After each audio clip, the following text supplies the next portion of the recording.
और फिर एक और चीज है विजुअल इमेजरी। ये आप अपने घर वालों को भी सुनील बता सकते हैं कि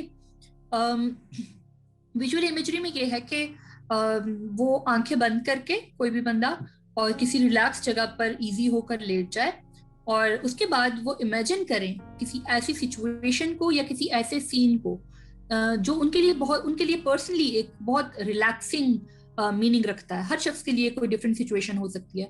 बाज लोग बीच पर अच्छा महसूस करते हैं, बाज लोग किसी हिली एरिया में जाकर अच्छा महसूस करते हैं, कोई किसी कहते हैं कि हम दरिया के किनारे, या कोई भी आपके लिए ऐसा लाइफ का एक्सपीरियंस हो सकता है जो आपके लिए बहुत रिलैक्सिंग रहा हो, या कोई भी इमेज जो आपको बहुत एक सूदिंग इफेक्ट देता हो। तो आप आंखें बंद कीजिए और खुद को वहां पर महसूस कीजिए और उस एक्सपीरियंस को रिलीव करने की कोशिश करें। तो जब आप कुछ देर इसको करेंगे तो जो इफेक्ट्स आपके ब्रेन के एरियाज उस रियल एक्सपीरियंस से एक्टिवेट होते हैं, वही इस इमेजरी से भी होते हैं। So you start feeling better. ठीक है, तो ये इमेजरी स्पेशली उन हालात में करनी चाहिए जहां पर के हालात आपके कंट्रोल में नहीं है। आप अपनी सराउंडिंग के इमेजेस को चेंज नहीं कर पा रहे, but at least you have the power of imagination, so there is no harm in using that.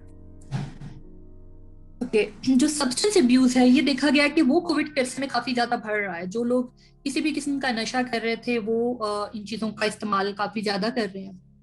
सो उस पर कट डाउन, क्योंकि वो एक अनहेल्दी कोपिंग स्टाइल है। सो उस पर कट डाउन करने की जरूरत है। उसकी बजाय हमें हेल्दी लाइफस्टाइल के थ्रू अपनी स्ट्रेस को कोप करना है कि हम उसकी तरफ ना जाएं। ओके, सो अगर आप या कोई भी डिस्ट्रेस फील कर रहा है तो उसने सबसे पहले तो ये कि वो अपने प्यारों से, अपने इर्द गिर्द वालों से एक्सप्रेस करे, बजाय उसको अंदर रखने के वो एक्सप्रेस करे। ठीक है, उनको बताएं कि मैं ऐसा महसूस कर रहा हूँ, इसकी वजह से मैं आज बहुत खौफजदा हूँ, मुझे ये महसूस हो रहा है कि मैं मरने वाला हूँ, मुझे ऐसे लग रहा है कि हम सब मर जाएंगे। ये फीलिंग्स एक्सप्रेस करने में कोई हर्ज नहीं है। This is a catharsis. ठीक है, मैं अभी आपको कुछ रिलैक्सेशन एक्सरसाइजेस भी सिखाती हूँ। दो चीजें मैं आपको जो है एक्सरसाइजेस के हवाले से बताऊंगी। एक ग्राउंडिंग एक्सरसाइज है और एक डीप ब्रीदिंग एक्सरसाइज है। ठीक है, एक ग्राउंडिंग एक्सरसाइज और एक डीप ब्रीदिंग एक्सरसाइज। जो ग्राउंडिंग एक्सरसाइज है ये हम उस टाइम पर करेंगे कि जिस वक्त आप ओवरवेलम फील कर रहे हैं इमोशंस से। ठीक है, आप इमोशंस के बहुत हाई स्टेज पर हैं उस वक्त, बहुत पैनिक में हैं आप और ओवरवेलमिंग सिचुएशन है, तो उसमें ग्राउंडिंग एक्सरसाइज है कि आप ग्राउंड पर आ जाएं। ग्राउंडिंग एक्सरसाइज जो है इसके बेसिकली इसको याद रखने का जो आसान रूल है, इट्स लाइक 5 4 3 2 1। ओके, और ये हमारे इट्स अबाउट और 5 सेंसेस। जो 5 का फिगर है, इसके अंदर 5 का डिजिट है, इसके अंदर हमने सबसे पहले क्या करना है कि हम किसी कंफर्टेबल जगह पर बैठ जाएं और नंगे पैर बैठेंगे ताकि हम अपने पैरों से जमीन को महसूस कर सकें। ठीक है, दोनों बाजू ऊपर की तरफ ले जाइए, उनको स्ट्रेच करें और फिर उसके बाद अपने जिस्म को बिल्कुल ढीला कर दें। एक दफा लंबा और गहरा सांस अंदर लें, कुछ सेकंड रोक के रखें और फिर लंबा सांस बाहर निकालिए। अब आप फील करें कि आपने अपना पूरा जिस्म ढीला छोड़ दिया है और अब आपने ये एक्सरसाइज शुरू करनी है। कोई सी 5 चीजें आपके इर्द गिर्द जो आप देख सकते हैं, ठीक है, ये सेंस ऑफ विजन का आप कर रहे हैं, कोई सी 5 चीजें जो आप अपने इर्द गिर्द देख सकते हैं उनको देखिए, और ये नहीं कि सिर्फ देखिए, उनको गौर करके खुद को डिस्क्राइब करें वो चीज। फॉर एग्जाम्पल, मेरे सामने ये एक पानी की बोतल पड़ी है, ये ग्रे कलर की है, ये सिलेंड्रिकल शेप में है, इसका कैप अलग हो जाता है, इसके साथ एक स्ट्रॉ भी लगा हुआ है। ठीक है, अब मैं इस चीज पर फोकस कर रही हूँ एक तरह का, क्योंकि जब मैं इसको डिस्क्राइब कर रही हूँ I need to focus on that. तो इस तरह से कोई सी 5 चीजों को आपने सराउंडिंग्स में देखना है और उनको डिस्क्राइब करना है खुद को। उसके बाद ये 5 4 3 2 1 है। ओके, 5 के बाद 4 पर आ जाए। 4 is the things that you can feel, your sense of touch. ठीक है, इसके अंदर आपने जिस जमीन पर पैर रखे हुए हैं आप उसको फील करें और अपने आप से कहिए कि ये मेरे पैरों पे इस वक्त मुझे लग रहा है कि जमीन ठंडी है या गर्म है या स्मूथ है या रफ है, वट जो भी है। ठीक है, फिर आप जिस चेयर पर बैठे हैं, जिस सोफा पर बैठे हैं, आप उसको फील कर सकते हैं कि ये बहुत सॉफ्ट है इसका कुशन, या ये हार्ड है, वुडन है। फिर आप अपने जहां आपने हाथ रखा है वहां का आप टेक्सचर महसूस कर सकते हैं, वहां का टेम्परेचर महसूस करके उसको डिस्क्राइब कर सकते हैं। तो कोई सी 4 चीजें आपने करनी है। Then 5 4 and then 3 3 is the sound you hear. कोई सी 3 चीजें, कोई सी 3 आवाजें जो आपको सुनाई दे रही हैं उस टाइम पर, वो कुछ भी हो सकती हैं, एसी की आवाज, पंखे की आवाज, किसी परिंदे की आवाज, दरवाजे की आवाज, किसी की बातों की आवाज, ट्रैफिक की आवाज, ठीक है, किसी भी किस्म की कोई आवाज हो सकती है।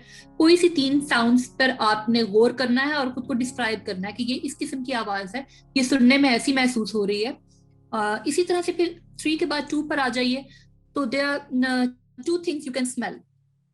अगर तो आपको कोई फील हो रही है तो वेल एंड गुड, अगर नहीं हो रही तो आप कोई परफ्यूम या आप किचन से कोई चीज लेकर उसको अप्लाई करके और उसको स्मेल कर सकते हैं। कोई सी 2 मुख्तलिफ आपने जो फ्रेग्रेंसेस या कोई भी चीज जो है उनको स्मेल करना है और फिर उसको एक्सप्लेन करना है खुद को कि how does it make you feel. And then last one जो है, that's one thing that you can taste. ठीक है, अगर आपने कुछ देर पहले खाना खाया तो अभी भी आप अपने अगर फील करने की कोशिश करें, आपको अपने मुंह के अंदर वो जायका शायद महसूस हो जुबान पर। अगर नहीं है तो आप कोई भी चीज लीजिए और उसको टेस्ट करके उसको फील कीजिए। बेसिकली इस एक्सरसाइज का पर्पज ये होता है कि जब हम बहुत ओवरवेलमिंग इमोशनल स्टेट में होते हैं, हाई अलर्ट स्टेट में होते हैं, तो हमारा माइंड मुसलसल उस थ्रेट पे फोकस कर रहा होता है। ये जो ग्राउंडिंग एक्सरसाइज है ये माइंडफुलनेस की प्रैक्टिस करवाती है।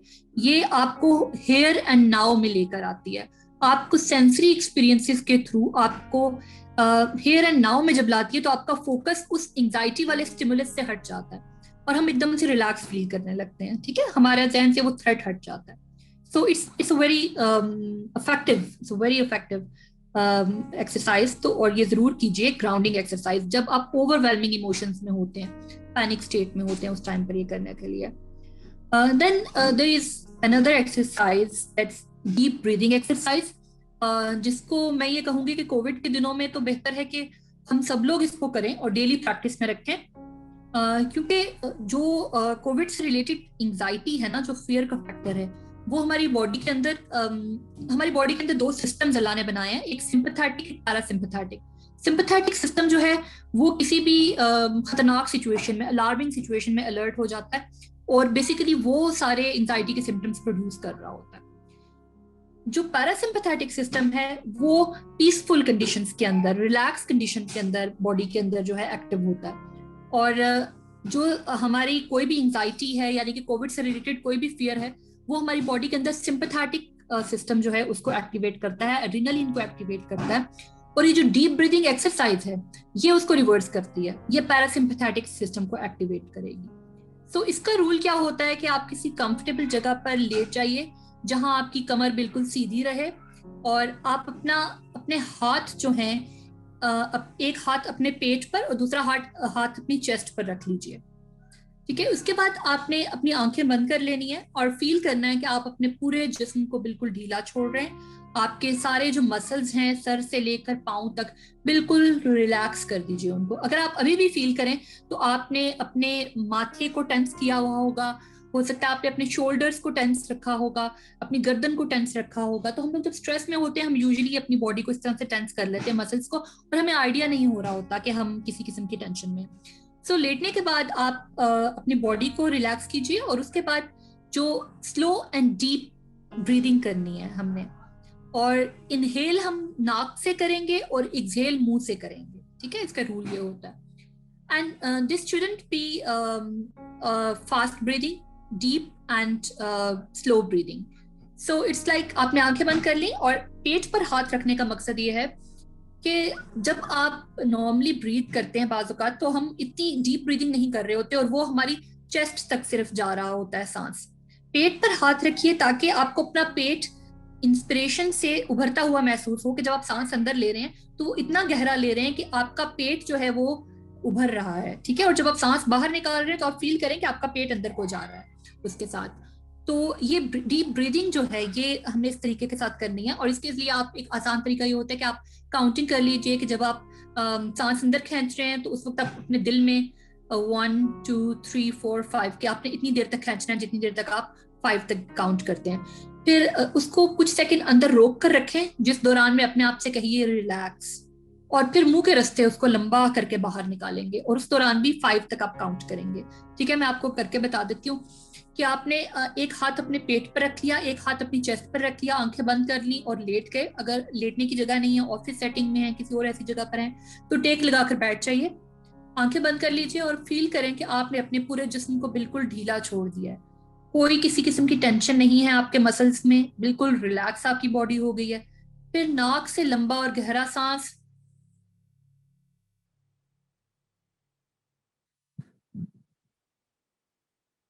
तो इस तरीके के साथ हम नाक से लेंगे अंदर और कुछ सेकंड उसको होल्ड करके रखेंगे, जिस दौरान खुद से कहेंगे रिलैक्स, और उसके बाद मुंह के रास्ते सांस को बाहर निकालेंगे। और आप फील करें कि जब आप इस सांस को बाहर निकालते हैं तो आपका जितना स्ट्रेस है, जितनी टेंशन है, वो इस सांस के साथ आपके जिस्म से बाहर जा रही हैं। तो ये आपके बॉडी के अंदर पैरासिम्पैथेटिक स्टिमुलेशन करता है, जो कि एंजाइटी का, समझ लें कि उस जहर का तरियाक है, उसको बिल्कुल उसके इफेक्ट्स को जाइल करने में हेल्प करता है। तो ये deep breathing exercise 10 minutes in the morning और 10 minutes before going to bed, ये आजकल कम से कम अपनी रूटीन बना लीजिए। और घरों में जहाँ पर स्पेशली लॉकडाउन के अंदर लोग हैं और होम आइसोलेशन में हैं, तो उनको चाहिए कि वो इसको उससे भी ज़्यादा जो है प्रैक्टिस करें। दिन में जितनी दफ़ा भी प्रैक्टिस करें, और जब एक दफ़ा करने लगते हैं कम से कम 10 सांसें वो एक साथ इस तरह से लें, ठीक है, 10 ब्रेथ्स का वो रखें। और एक लास्ट जो टिप है जो कि इस टाइम पर हमें हमारी मेंटल हेल्थ को बेहतर करने में हेल्पफुल हो सकती है, वो है ग्रैटिट्यूड कि ग्रैटिट्यूड लिस्ट। अब ये this is the scenario because हम अपने इर्द गिर्द इतना कुछ होता हुआ देख रहे हैं कि हमारे जानने वालों में से हमें रोज खबर मिल रही है कि उसको कोविड हो गया है, वो आईसीयू में है, वो वेंटिलेटर पे चला गया, उसकी डेथ हो गई। तो आपको ऐसे फील हो रहा होता है कि लाइफ मेरे हाथों से जा रही है और आई एम हेल्पलेस, और मेरे साथ बहुत बुरा हो रहा है, और मेरे जो प्यारे हैं उन सबके साथ बहुत बुरा हो रहा है। और ऐसे में जरूरी है कि हम कुछ अपनी लाइफ के अंदर ऐसी चीजें ढूंढें कि जिनके लिए हम थैंकफुल हों, जिनके लिए हम ग्रैटिट्यूड फील करें। Because when we are in a state of gratitude तो हमारा माइंड पॉजिटिव इमोशंस प्रोड्यूस करने लगता है, और जब पॉजिटिव इमोशंस प्रोड्यूस होते हैं तो आपका मूड भी एलिवेट होता है, आपकी मेंटल हेल्थ भी इंप्रूव करती है। तो इसमें एक ग्रैटिट्यूड लिस्ट बनाई जा सकती है, जिसके अंदर आप रोजाना कोई एक चीज ऐड करते हैं कि I am thankful to whatever, मतलब बाज लोग थैंकफुल टू गॉड या थैंकफुल टू सम पर्सन और whatever फॉर दिस थिंग। मिसाल के तौर पर मैं कहती हूँ कि मैंने सुना कि आजकल ऑक्सीजन शॉर्ट हो गई है। अब ये ऑब्वियसली एक बहुत डिस्ट्रेसिंग बात है, बहुत परेशानी वाली बात है कि लोग मर रहे हैं, उनके पास ऑक्सीजन नहीं है। अब द थिंग इज कि am I in a position to produce oxygen for them? No, I am not. ठीक है, व्हाट आई कैन डू इस सिचुएशन से, अब मेरे पास दो ऑप्शंस हैं कि या तो मैं इस सिचुएशन से अपने मूड पर अफेक्ट करूं और मेरी मेंटल हेल्थ अफेक्ट होने लगे और मैं बहुत परेशान हो जाऊं कि इस तरह से हो रहा है मेरे इर्द गिर्द और मैं कुछ नहीं कर सक रहा। दूसरा ये चीज है कि मैं इसी को यूटिलाइज करते हुए इसका कोई पॉजिटिव आउटकम निकाल लूं। अब वो पॉजिटिव आउटकम क्या हो सकता है? वो ये हो सकता है कि वो जो कहते हैं when life gives you lemons, तो आप फिर लेमनेड बना लें। तो उसके अंदर आप ये चीज सोचिए कि I am thankful to God या I am thankful to nature कि उसने मुझे इतने सालों से ये फ्री ऑक्सीजन दी हुई है। ठीक है, आई एम रियली थैंकफुल कि मैं इस टाइम पर, मुझे इस वक्त एक वेंटिलेटर की या ऑक्सीजन सिलेंडर की, ऑक्सीजन सपोर्ट की जरूरत नहीं है। आई एम थैंकफुल फॉर दिस। और आपके घर में से जो जो शख्स इस वक्त इस फिजिकल वेलबींग में है, तो उन सब के लिए भी आप थैंकफुल हों और एक लिस्ट बनाइए कि मैं शुक्रगुजार हूं कि अल्लाह का शुक्र है, या जो भी आपका अकीदा है उसके अकॉर्डिंगली, कि ये उसका शुक्र है कि मैं इस वक्त बगैर किसी सपोर्ट के मुझे ये चीज फ्री अवेलेबल है। इसी तरह से कोई छोटी सी छोटी चीज, कोई बड़ी से बड़ी चीज जिसके लिए आप ग्रैटिट्यूड फील कर सकते हैं। For example, I have a roof over my head, या आई कैन वॉक अराउंड, या आई हैव आईज टू सी। ठीक है, इस किस्म की कोई भी चीजें हो सकती हैं। मेरे पास फैमिली है, मेरे पास मेरी जॉब ऐसी है कि मुझे ये परेशानी नहीं है कोविड के दिनों में कि मेरे पास कल खाने को कुछ नहीं होगा। तो इस किस्म की कई चीजें हैं जो कि हम ग्रैटिट्यूड की तरफ फोकस कर सकते हैं। और जब आप ग्रैटिट्यूड की तरफ फोकस करेंगे तो आपका जो डिस्कम्फर्ट है वो ऑटोमेटिकली कम होने लगेगा। तो ये वो टिप्स एंड ट्रिक्स हैं जिनको हम अपनी आजकल की डेली लाइफ के अंदर इनकॉर्पोरेट करके तो किसी हद तक हम उससे कोप कर सकते हैं मेंटल हेल्थ इश्यूज जो आ रहे हैं। सो आई होप इट हेल्प्ड।